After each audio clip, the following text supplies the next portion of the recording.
Good evening, everyone. Truly an honor to be here tonight. I want to thank a number of people, and I apologize. I'll move quickly, but I probably will forget somebody. So first of all, Senior Rabbi Elders and everyone at the congregation here tonight for being such gracious hosts. I want to thank the board, the staff, and the membership of the Rabbinical Alliance of America for inviting me here, including your President, Rabbi Klass, Executive Vice President, Rabbi Miroshnik, Chairman, Rabbi Nolan, and everyone who represents this exceptional organization. Don't worry, Richie, I'm going to get to you, and I'm a little upset that Richie got the loudest applause here tonight. We'll get to that. I sat at my table before, it feels like it's home field advantage here. It's not really fair. As I've said many times before, and many of you have probably heard me say this before, I'm in a position where you get recognized often. But coming with that is the realism also. And I think Rabbi Malik, you kind of alluded to this. It's not really me. I recognize that I'm here representing a great organization. As I look to my right and I look at some of the senior staff of this organization, I think if they were flanking me here, they would say something similar. We represent the men and women of this police department, 54,000 roughly, that are on the streets every day, making sure that, as Rabbi Melnick said, not the Jewish community is safe, that every community is safe.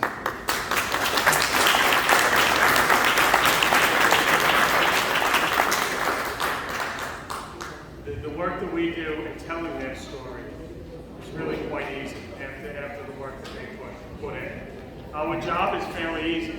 It's to keep New Yorkers safe, keep them safe to worship in peace, keep them safe from terror, keep them safe from crime and violence. We certainly don't do it all. And as I look to some of the elected representatives in here tonight, it's a lockstep partnership that we all do this together, focused, working together. And I anticipate that that is only going to grow stronger and stronger as we move forward.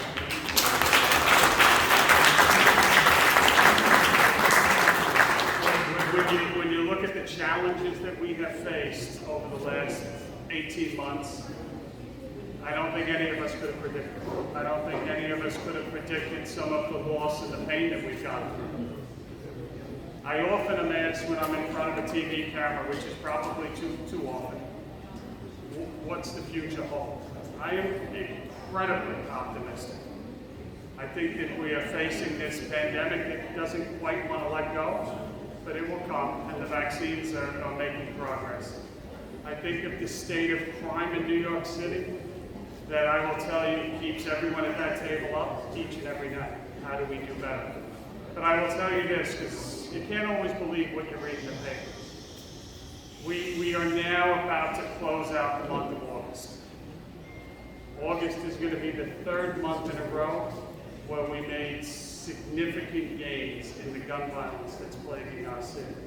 We are not satisfied. We are far from satisfied, but we are making significant progress with our partners.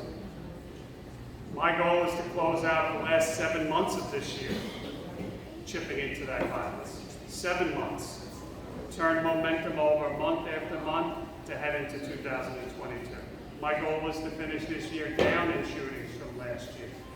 So we have goals. I think everyone at that table knows them, and I think these are not only goals to set, I think these are achievable goals, and I expect to achieve these goals.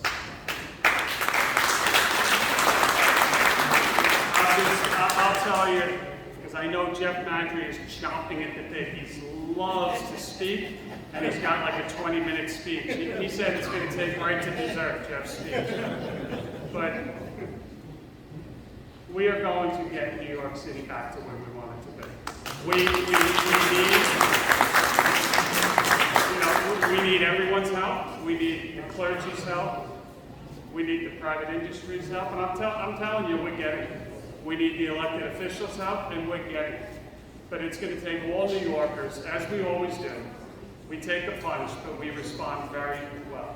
And we've seen terrible things in this city before, and we've gotten to incredible heights. We are going to take this city back to incredible heights, I have no doubt. I'll just say, finishing up, to Richie, to Jeff, to Amanta here, couldn't do it without you and everyone else at that table. Congratulations on your recognition tonight. I always disappoint my speech writers because I never follow the speech, but I will say this, that it's the third time I quoted Rabbi Melvin tonight, but this is accurate as well. One of the things that has impressed me the most over the last year, and it's no surprise, I just came from the 75th precinct, where it's cops and kids taking over a park and saying, this is our park and we're going to have a good time and play. It was a beautiful sight. It ended with me making a very big mistake, not the last of the day probably, where I accepted a challenge to play 3-on-3 basketball with kids much younger than me. But it's that spirit of togetherness. Where do you know it better than here in Brooklyn? It's not black, it's not white, it's not Christian, it's not Jewish, it's not Muslim. It's New Yorkers. And what Imam was referenced earlier, if it's a hate crime on anti-Asians, it's a hate crime against us all. If it's an anti-Semitic hate crime, it's a hate crime against us all. If it's an anti-Muslim hate crime, it's a hate crime against us all. And that spirit of what we have seen this year in New York is standing up together is why I have no doubt that when we get through this, we're going to be stronger and New York City is going to be back. So God bless us.